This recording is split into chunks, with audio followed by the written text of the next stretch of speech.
favorite chord that David played and it pleased the Lord. You don't really care for music, do you?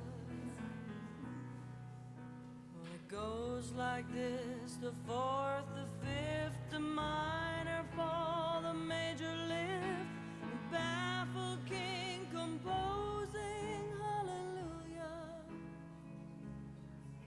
hallelujah, hallelujah, hallelujah.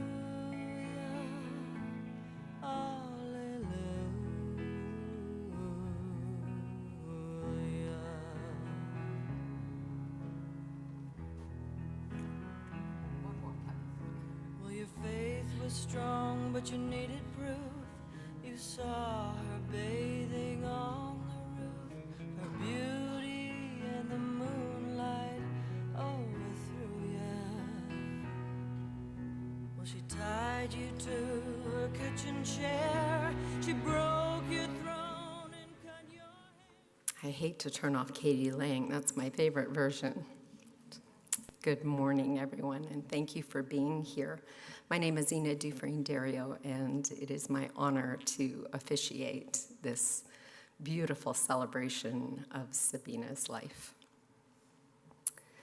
On behalf of Liz and Carole, thank you for being here, and a special thank you to those who traveled from out of town. We've got godchild to Liz and Carole, Patricia Hall from Calgary, Jacqueline Jacquard from Vancouver, BC, Vic Marshall from Comox, Robert Chinenko from Vancouver, Jim and Joan Ledoux, dear friends and neighbors of Mom and Dad from Calgary. And of course, there's some neighbors from Rosedale here in the back. And we also are streaming live, so we will also say hello to some family members. The Lohin family from Calgary, Aunt Jean, Sabina's sister, cousin Roman, his wife Velvet, and their kids Andrew and Jennifer.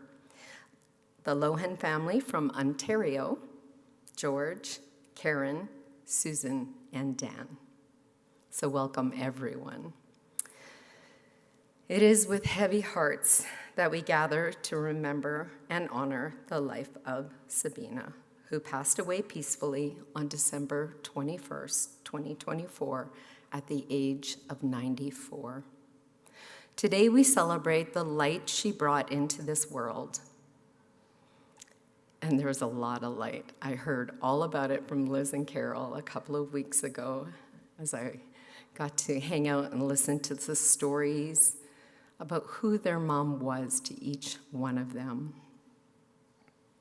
I heard that she was filled with strength and grace and determination. As we gather to remember and honor the life of Sabina, we know that she was a daughter, a sister, a wife, a mother, a gardener, seamstress, traveler, and a friend. And of course, she was so much more than that. Indeed, each one of you are here with a piece of Sabina's memory that is personal to each one of you.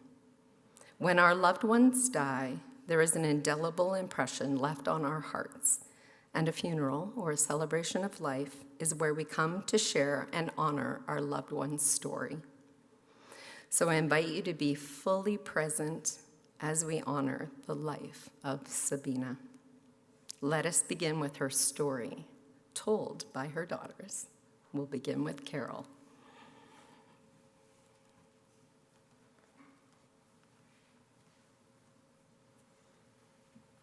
You're welcome.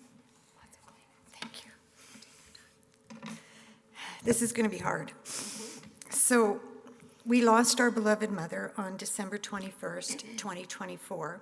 It was sudden and it was unexpected, but we are comforted to know that she didn't suffer.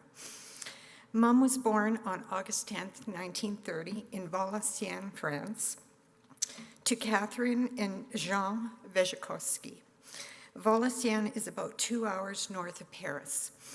Many Ukrainian and Polish people moved to northern France to work in the factories post-World War I.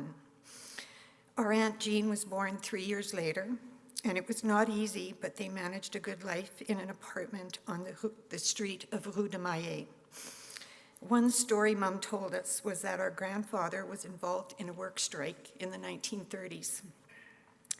Our grandfather, with his fellow workers, took over the factory, stayed inside the factory to improve working conditions.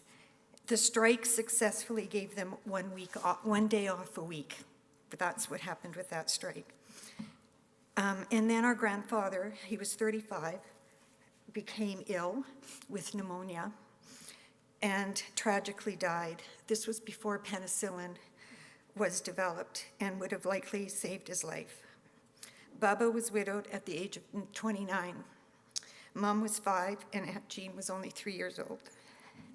There was no social safety net, and Baba worked as a housekeeper for a local doctor and his family. Baba said they always treated her very well, and they had daughters, and Mom and Aunt Jean always received their hand-me-down clothes and toys.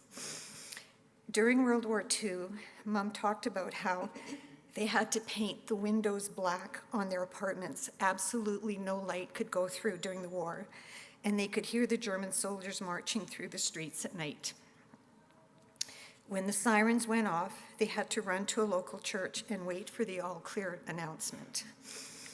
Aunt Jean shared a story that when the German soldiers came to their apartment, they wanted to see Baba's papers and Aunt Jean and Mom's papers to find out if they were Jewish. Baba showed their papers and they were left alone. They went next door, confirmed that the family was Jewish, took them away, and they never saw them again. Mom completed school at age 14, which was similar to our grade 12 in Europe. After completing school, most started working as there was little opportunity to pursue schooling. Baba, Mom, and Aunt Jean were very close. They walked everywhere to visit their friends. Mom and Aunt Jean learned to knit and knitted items before school to sell them to help with the finances.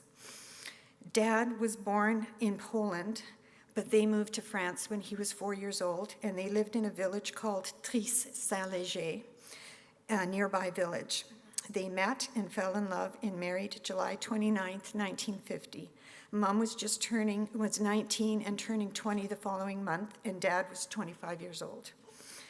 Baba was trying to find her sister who had immigrated to Canada from Ukraine.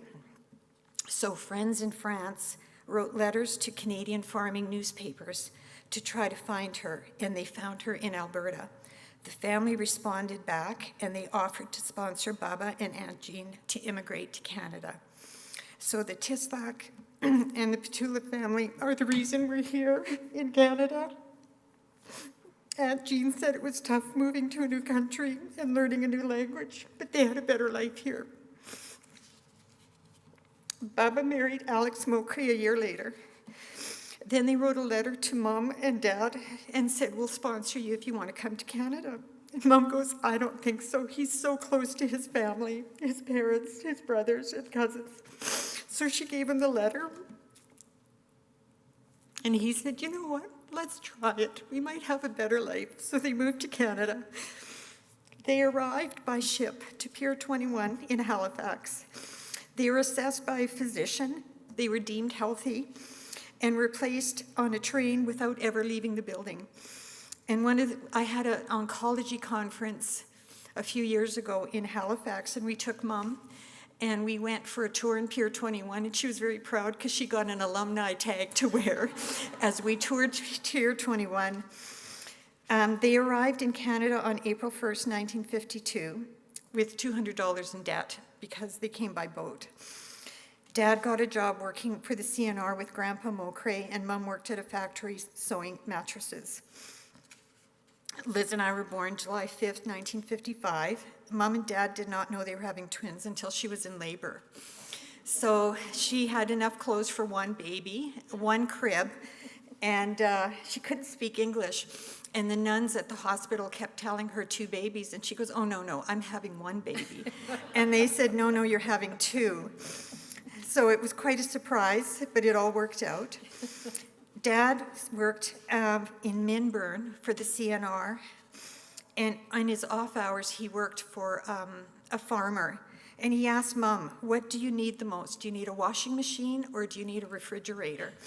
And Mom thought about it and she goes, I need a refrigerator, because the babies, we were less than 2 years old, 18 months old, I think. And so she got the refrigerator, and she had to wash all the clothes by hand, including Dad's heavy work clothes from the railroad. They moved back to Edmonton and bought their first home in Alberta Avenue neighborhood. We have really fond memories of the neighborhood, and we lived really close to Baba and Aunt Jean, and we, Uncle John and our cousin Roman, and family was really important to Baba. And we had many family get-togethers. That house, I think, was 740 square feet, and we were happy. As we outgrew the house, we moved to our wonderful home in Queen Mary Park. Mom loved her house. Dad loved his garden.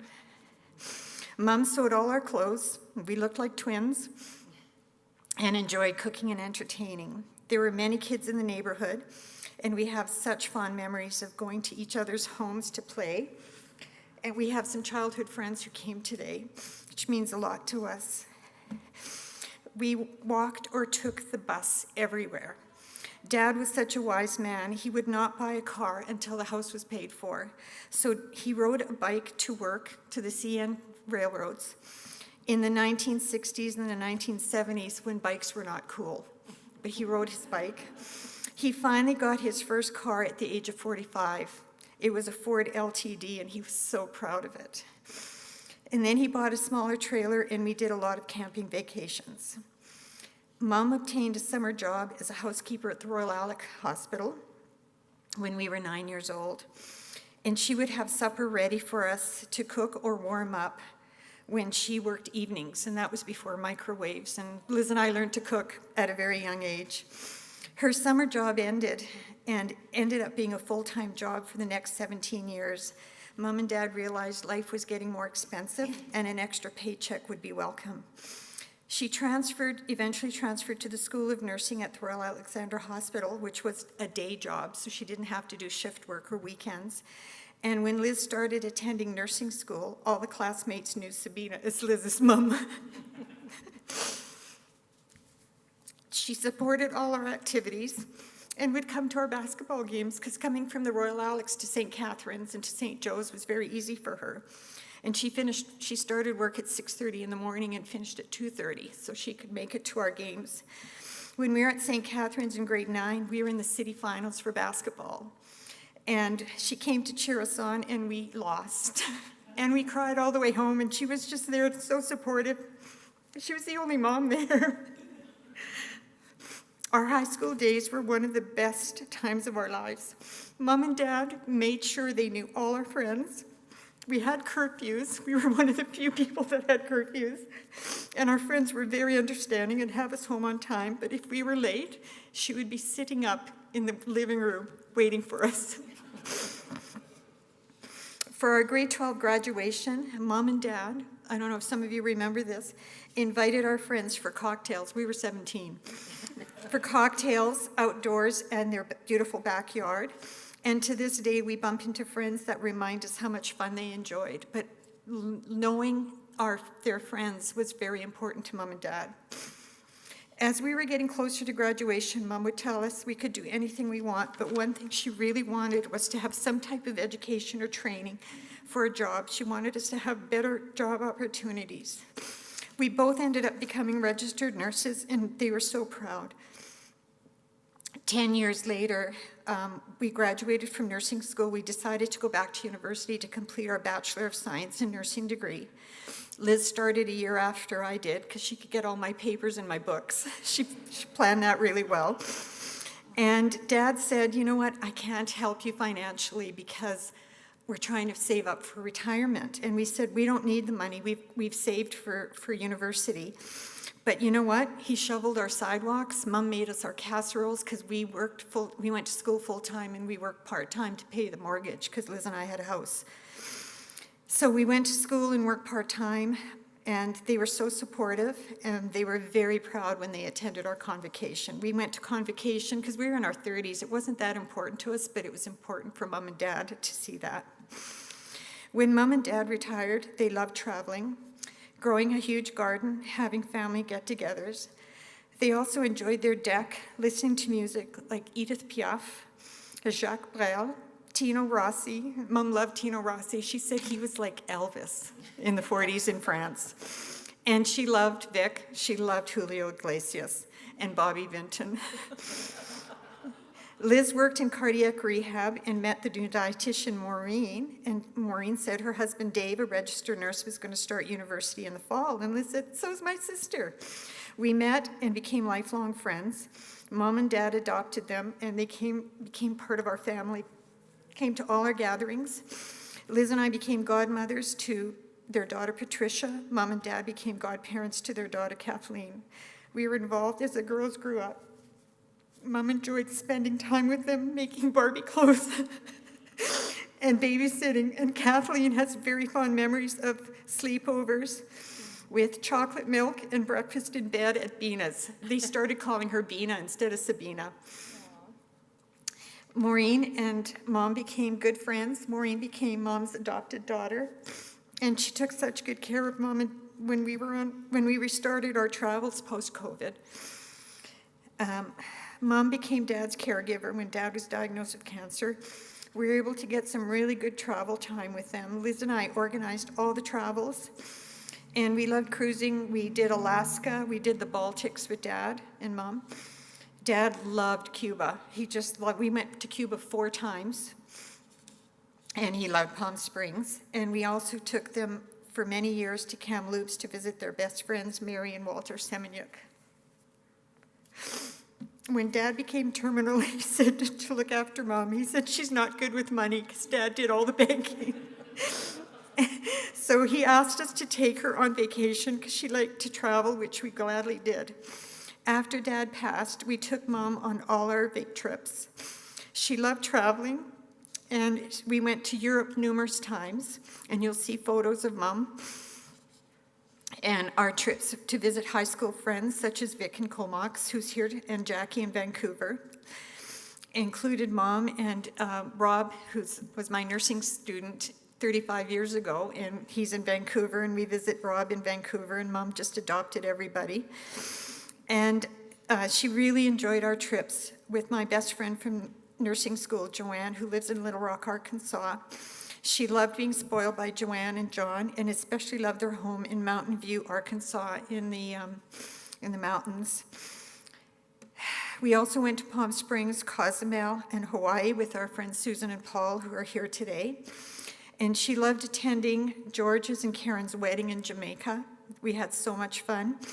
And we really enjoyed Danny's 60th birthday party in Hamilton.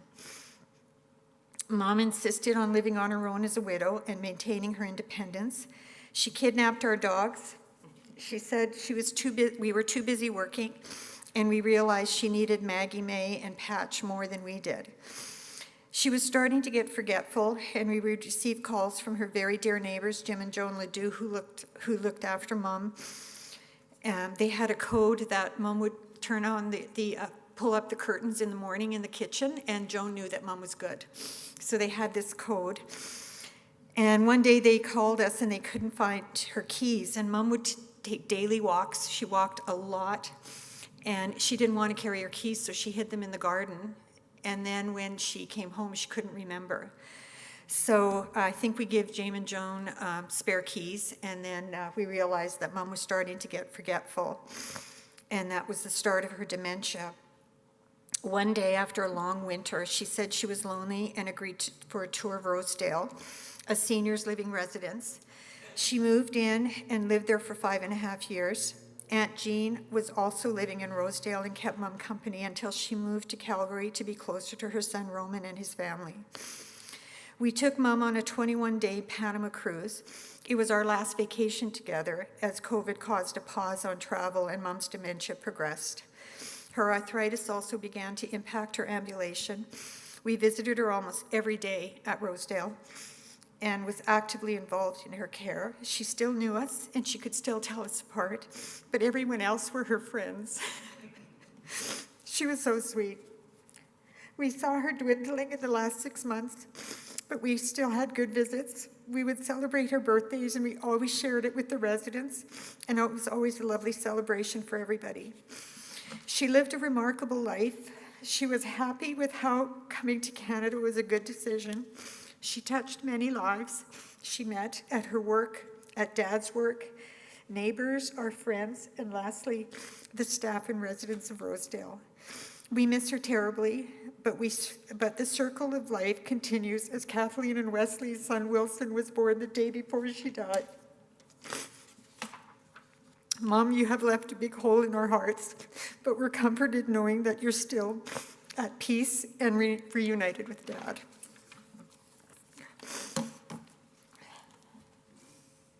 Thank you, Carole. It was beautiful. And Liz, you have to share.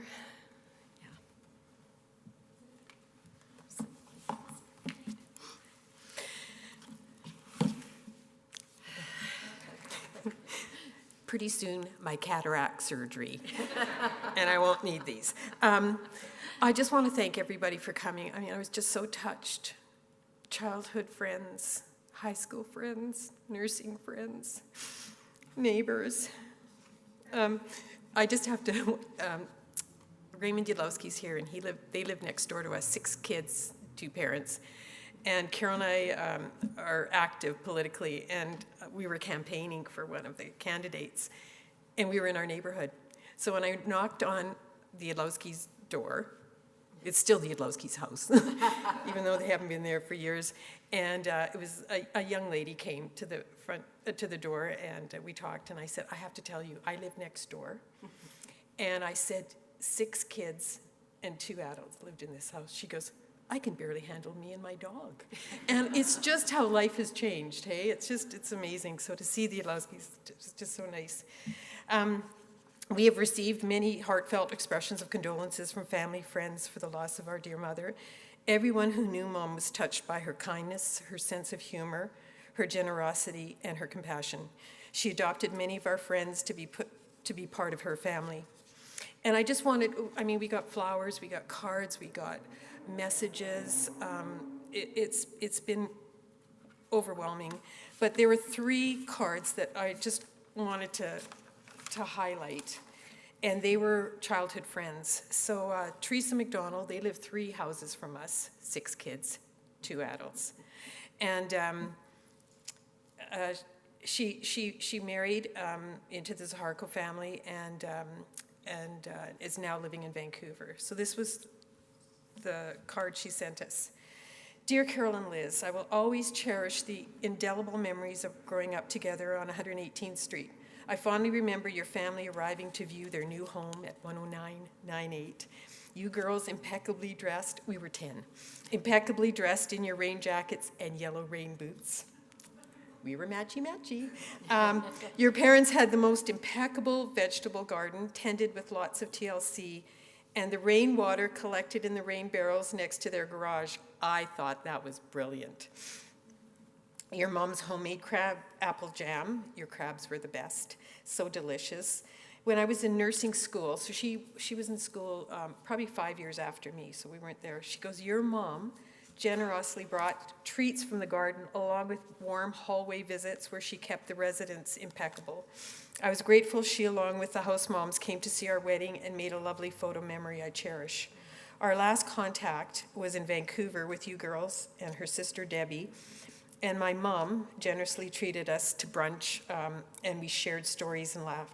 I'm so grateful for the wonderful memories of your dear mom. Sabina illuminated my life. Carole and Liz, we are so sorry for your loss and know how deeply you'll miss your mom. So that was Teresa, living 3 blocks from us and still has wonderful memories. Her sister, Debbie, sent a lovely letter, and she put in a beautiful saying from Maya Angelou. She goes, I've learned that people will forget what you said, people will forget what you did, but people will never forget how you made them feel. And her letter said, "Dear Carole and Liz, Teresa just let me know that your dear mom has passed away, and I wanted to express my heartfelt condolences. I have such fond memories of my childhood and spending time at your house. I adored your parents. I remember your mom as a very kind person who was down to earth and who always made me feel so special. I used to go by the old neighborhood whenever I visited Edmonton, and I would knock on her door, and she would always be happy to see me. I never forgot the kindness she extended to our family when our own mom died. I was so grateful that I was able to see her again when you both visited Vancouver. My thoughts and prayers are with you both at this time, and may you find comfort in knowing that she's now with your sweet dad." And then just the last one. Mom's really good friend from France passed away about a year ago. She lived in San Diego. And when we did the Panama cruise, we stopped in San Diego and spent the day with them, and it was so special. So Pat, her daughter, sent us a lovely card, and she goes, "As I remember your mother, I share your grief. She was a special person, beloved by many people for her kind and generous heart. I find it hard to believe she's really gone. I have missed her as she used to be before her illness, and I hope to God that she brings her peace and will meet with Theo, our dad, and her friends in the hereafter." And so we just want to thank everybody for their kindness and their expressions of compassion and for being here. It just means a lot to us. Thank you. Thank you, Liz. So much love, so many stories. And now we get to see these stories in a slideshow that is prepared, so please enjoy.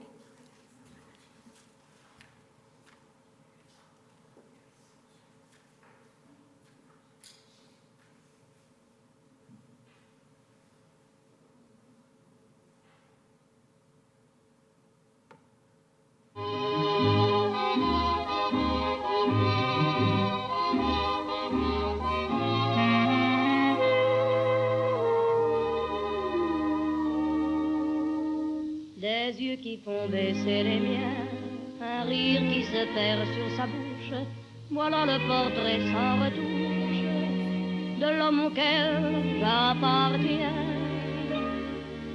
Quand il me prend dans ses bras, qu'il me parle tout bas, je vois la vie en rose.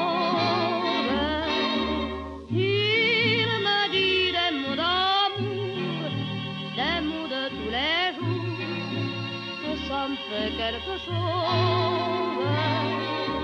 Il est entré dans mon cœur une part de bonheur dont je connais la cause. C'est lui pour moi, moi pour lui dans la vie. Il me l'a dit, l'a juré pour la vie. Et dès que je l'aperçois, alors je sens dans moi mon cœur qui bat. Des nuits d'amour à plus finir, un grand bonheur qui prend sa place, des ennuis, des chagrins s'effacent, heureux, heureux, à en mourir.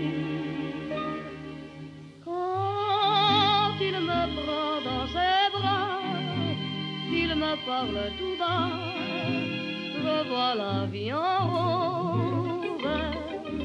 Il me dit des mots d'amour, des mots de tous les jours, et ça me fait quelque chose. Il est entré dans mon cœur une part de bonheur dont je connais la cause. C'est toi pour moi, moi pour toi dans la vie. Tu me l'as dit, m'as juré pour la vie.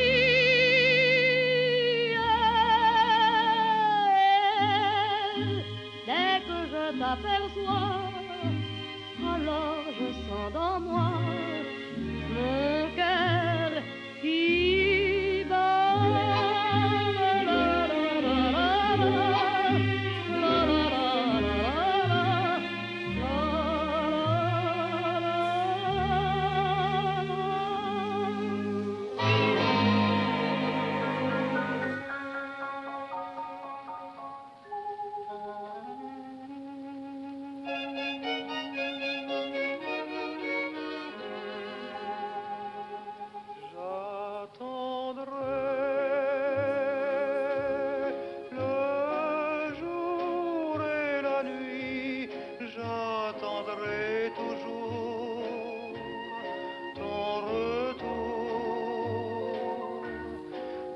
j'attendrai,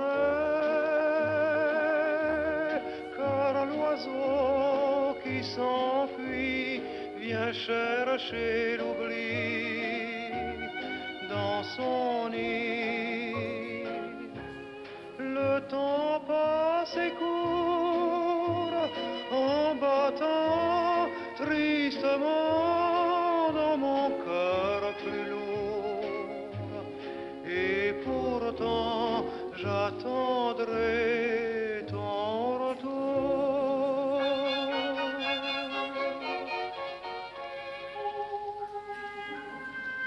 Les fleurs pâlissent, le feu s'éteint, l'ombre se glisse dans le jardin, l'horloge tisse des sons très las, je crois entendre ton pas. Le vent m'apporte des bruits lointains, guettant ma porte, j'écoute en vain, hélas plus rien ne vient.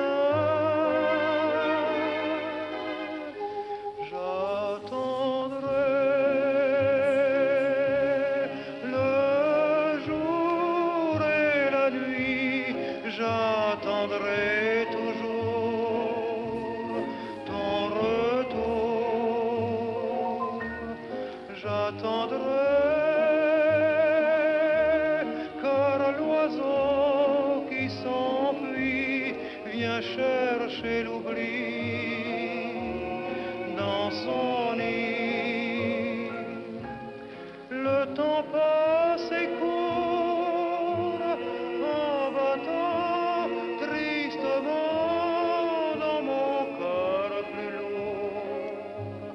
Et pourtant j'attendrai ton retour.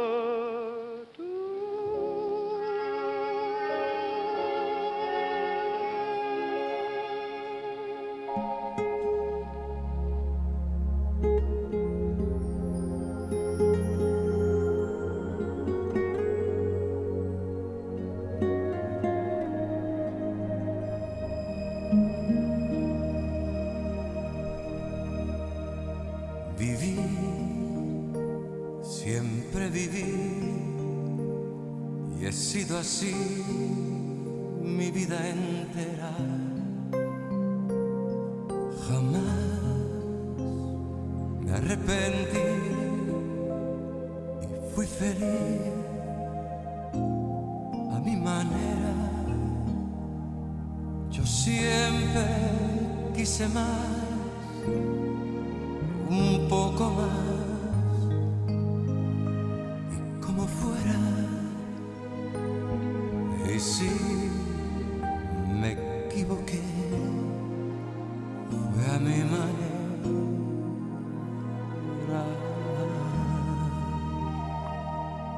Regrets,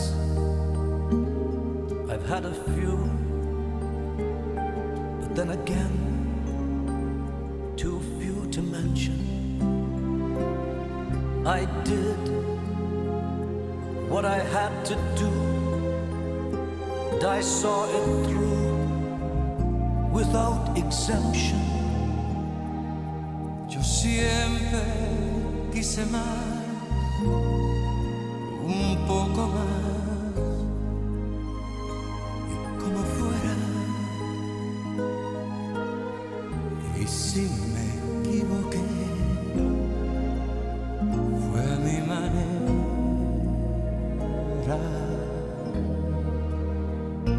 Con el amor cuánto jugué, sé que perdí, sé que gané, pero la vida es siempre así. Y si lloré, también reí, pero viví, siempre viví a mi manera. For what is a man? What has he got? If not himself, then he has not pero la vida es siempre así. Y si lloré, también reí.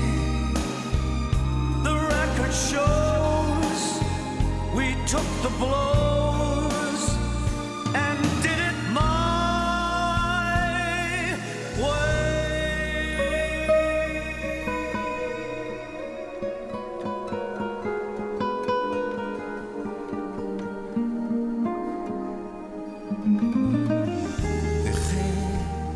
Sé que dejé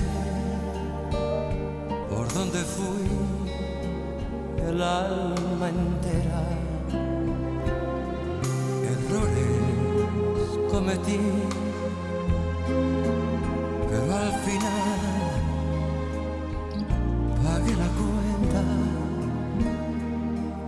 To think we've done all that, and may I say, not in a shy way, y si me equivoqué,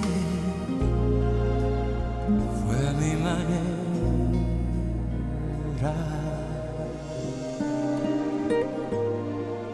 Yes, Julio, it was our way.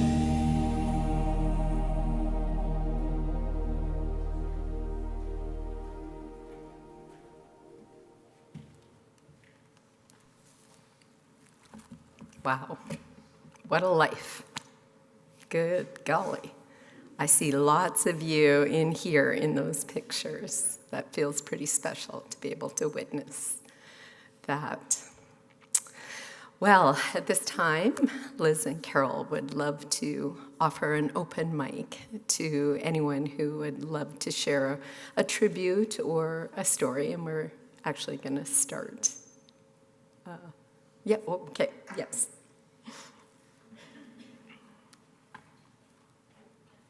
Oh, you're both, okay, you come this way, Maureen. I'll sit over here. Okay. My name is Kathleen Elhatton-Lake. This is my mom, Maureen Elhatton. And Sabina and Ted Szwajkowski were my godparents. The Szwajkowski family adopted my family before I was even born. My parents were both very far from their families, and to me, Bina was my godmother. And I've always called her Bina because apparently I couldn't say Sabina as a kid, so. Bina and I were 60 years apart, which I would always remind her when she wanted to know how old I was. We both had second stomachs that were only for dessert, and she was the best grandmother you could ask for. She made my sister and me Barbie clothing, and every time we had sleepovers, there was always chocolate milk in the fridge. She even bought a TV tray so that I could eat breakfast while watching cartoons. I realized we sound a little spoiled, and we were. But the most important lesson I took from Bina is this: to be grateful for everything, the opportunities I have, and everything I've been given. As you heard, Bina grew up in a small town in France, the child of a single mother. Her and Dad didn't own a car for very long, but Bina never complained. Instead, she marveled at how lucky she was. How lucky she was to live in Canada, that Ted had agreed to leave France, to leave his family to come for a better life. That they had a house, that they traveled. She would tell me these things and say, I never thought I could do this. I never thought this was possible. She was so grateful for everything in her life. Bina's gratitude wasn't just for big things, like globe-trotting or going to Cuba, but she relished the everyday. She loved sitting on the deck with Ted, singing along to the music. A glass of wine and a piece of dessert was something she enjoyed with gusto. She loved to walk and was a fixture in her neighborhood, and she loved her neighbors. And she would tell me, and Bina would tell me how grateful she was for her neighbors, for her daughters. She always told me how grateful she was. She's grateful she was to keep walking. Even when she had arthritis, she would put on her chapeau and keep walking. And she was grateful that she could keep walking. She had a special talent for marveling at the ordinary. She would watch my nieces play and say, do you see that? Do you see them? How do they know how to do that? We would go to the Italian Center for a treat, and then to Zoccolo's, And she would marvel at the flowers, saying, "Have you ever seen anything like that?" My mom always had a special relationship with Bina and Ted. Ted taught her to garden, and when Ted was sick and after Ted passed away, my mom would help Bina with their giant garden that was her pride and joy. Bina loved to have people around in her garden. It's hard to explain, and as I was trying to write this, I struggled. But Bina was just easy to be around. She got along with everyone, even people who were hard to get along with. She just liked people. She was funny, not always intentionally. My mom would visit Bina at Rosedale after she couldn't live at home, and bringing puzzles and chocolates. And Bina was always happy for a visit, always happy to see someone, even after she couldn't remember who people were. She also would never pass up a sweet. Bina was lucky in her friends, her family, who loved her so much. And I'd be remiss if I don't say the thing that everyone in this room knows. Bina was blessed with 2 wonderful daughters. Many of you will know that Bina, of course, didn't know she was having twins. But she got the best twins she could imagine. They took such a good care of Bina.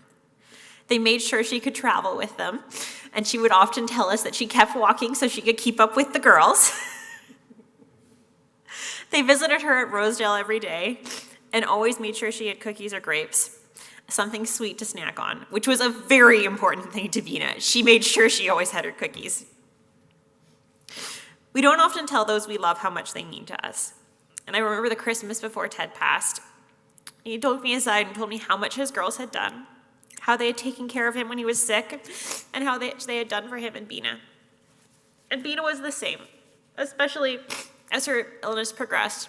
It was probably harder for her to tell her girls how much they had done for her and how much they meant for her. She may not have told them as often, but I know to me she was always so happy. Her girls, so proud of them, so happy for everything they do for her and everything they'd done for her. She knew how blessed she was, and she was so grateful for them. Bina led a marvelous, beautiful life. So my tribute to Bina, and what I ask you to take away, is to enjoy, have a glass of red wine or a dessert, marvel in the beautiful life you have, and be grateful for the big things, but also for the everyday things, and most importantly, for the people who love you. My mom is going to share some of the Sabina-isms. So he said, Bina was often funny, not always intentionally, but she was so funny. So I met Sabina in 1984, and fittingly enough, it was Liz who introduced us, and it was in the cafeteria at the Royal Alec.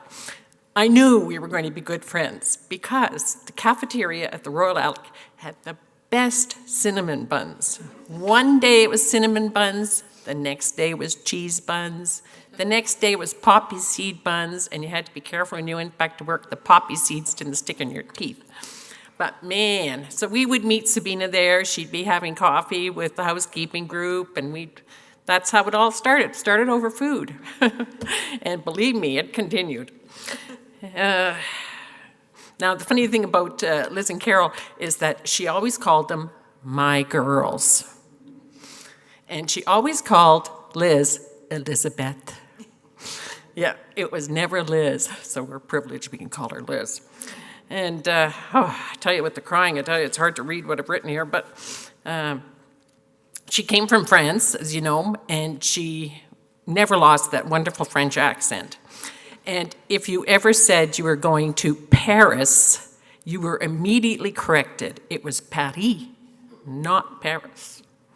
So there was lots of mannerisms she had that were so funny. Kathleen and Sabina bonded over desserts. And Kathleen told Sabina, I don't have to eat all my dinner because I have a second stomach for dessert. And Sabina soon took that on as her own. She always had a second stomach for dessert. So even though the main course wasn't finished, she had room for dessert. And man, she loved her desserts.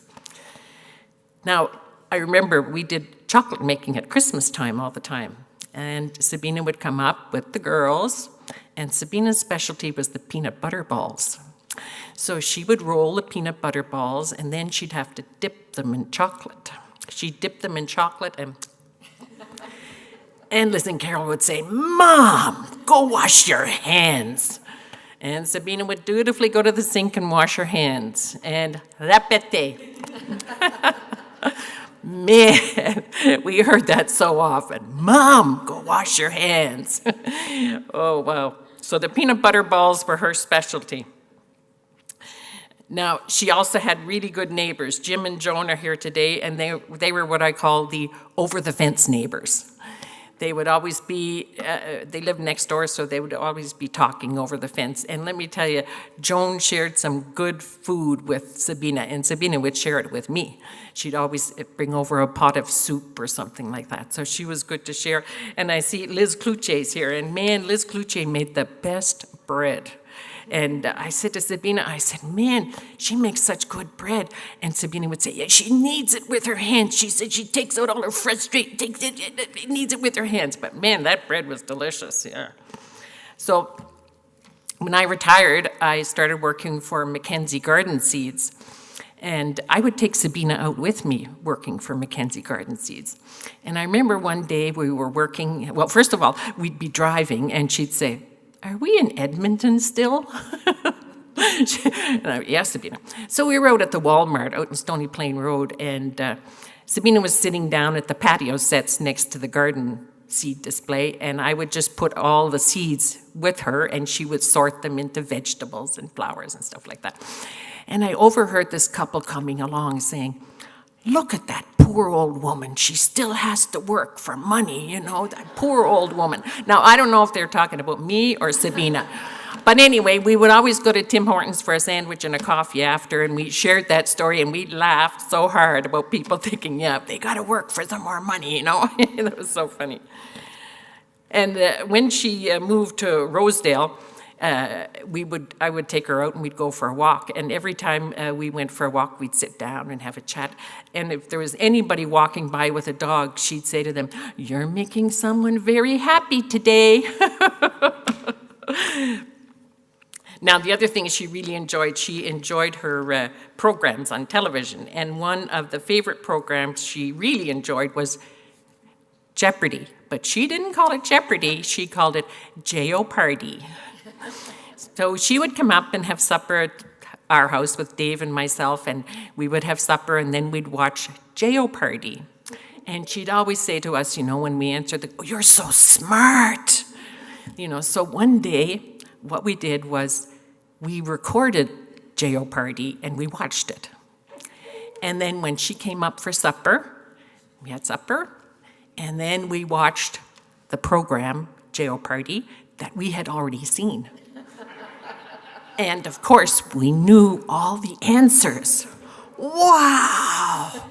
Well, she was amazed. "Wow, you're so smart, you know all the answers." Well, we did tell her what happened, and she had a great laugh about us tricking her that day with the taping of Jeopardy. Yeah, that was so good. And I remember another story she told me about Ted. You know, she said, "He works so hard," she said. "You know, he's CN," she said. "When I started making a lunch for him," she said, "you know, he had his lunch box and I would make one sandwich." And she said he came home and, you know, the bread here in Canada, she always said it was too spongy. So he came home and he said, "Still hungry." So she said, "Okay, I'm going to make 2 sandwiches and some fruit," and that's okay. So she was out at a bakery and she saw this beautiful French baguette, nice baguette. And she said, "You know," she said, "Ted would love that for a sandwich." So instead of she made the sandwich, and instead of like the 2 sandwiches with the Canadian bread, he got 1 sandwich on the nice baguette. And when he came home, Sabina thought this is going to be good. And he said, "What's happening?" He said, "We're back to the 1 sandwich." And I guess the parting words I would have for you is something that Sabina said all the time. Do good, feel good. So that's my parting words. So go home today and do good and feel good. Thank you. Thank you, Maureen and Kathleen. That was awesome. Oh, anyone else feel called? Obviously, there'll be time at refreshments to share lots of stories, but if anyone else would like to come forward. All right. Okay.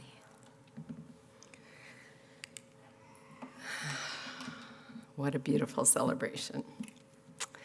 Liz and Carole, today we've gathered to celebrate this extraordinary life of your mother. And we have also honored with deep love the bond you shared with her for over almost 7 decades. Losing a mother, no matter her age or yours, leaves a space that no one else can fill. She was your beginning, your anchor, your witness through every chapter. At 94, your mother leaves behind a gift of strength, wisdom, and love that lives on through both of you. She saw the world, and the world changed, my goodness, in 94 years. She raised daughters who carried her heart into everything they did and offered a lifetime of care that only a mother can give. Even in grief, there is something profoundly beautiful about having loved so long and so deeply. May you find comfort in the memories etched in your hearts, the quiet moments, the laughter, the shared stories, you have so many, and may you feel her presence in the spaces between words, in the stillness, and in the love that surrounds you now. Grief is the echo of love, and what a powerful echo it is. All that Sabina was to each of you, all the kindness, the memories, and the love you shared have not died. That depth of love, that depth of caring is everlasting. You can never replace Sabina, but you can strengthen your family and love even deeper. And you begin to live again, but you cannot do so until grief has had its way. Sabina leaves behind a legacy of fierce love, resilience, and a passion for life. Though her earthly journey has ended, her spirit lives on in her daughters and all those whose lives she touched. Grief is the price we pay for love, and it comes in waves. Some days will feel heavier than others, but just as Sabina carried so many of you through life with strength and care, you can now carry each other. In the days ahead, may you honor her by telling her stories, laughing at her quirks or her Sabina-isms, planting something beautiful in her memory, leaning into love she gave so freely. Though you cannot see her, you can feel her. In the bloom of a garden, the sound of a favorite song, or the comfort of shared memories. May you carry her light with you always.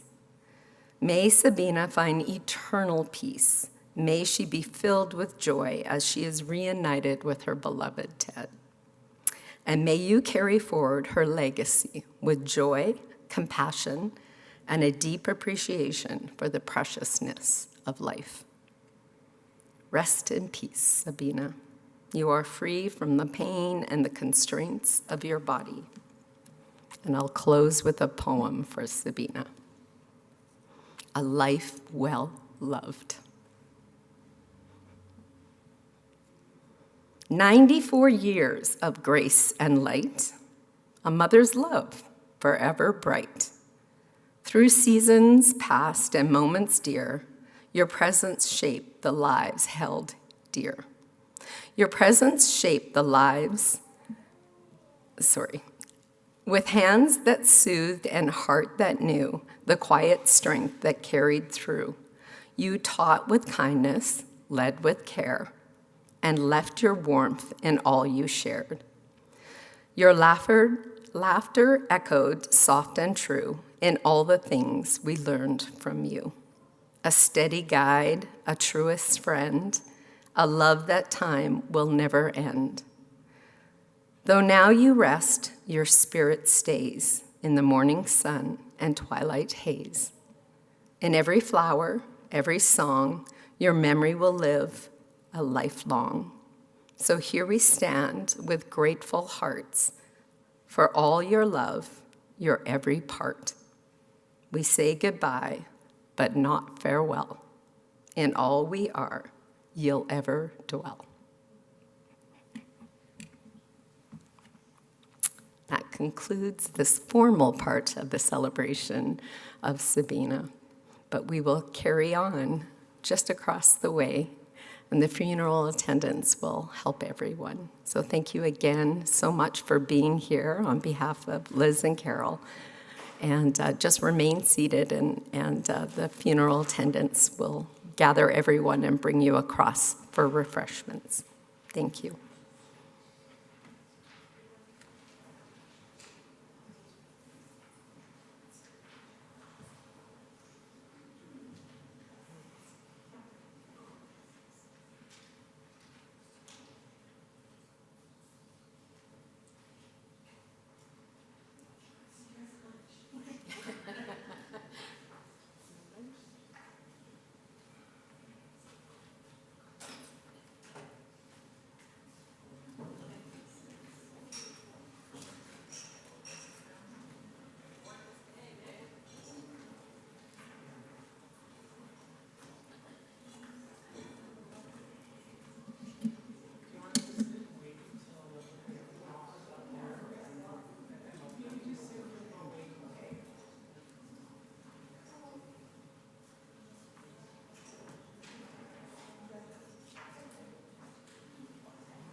Right? Beautiful life, beautiful life.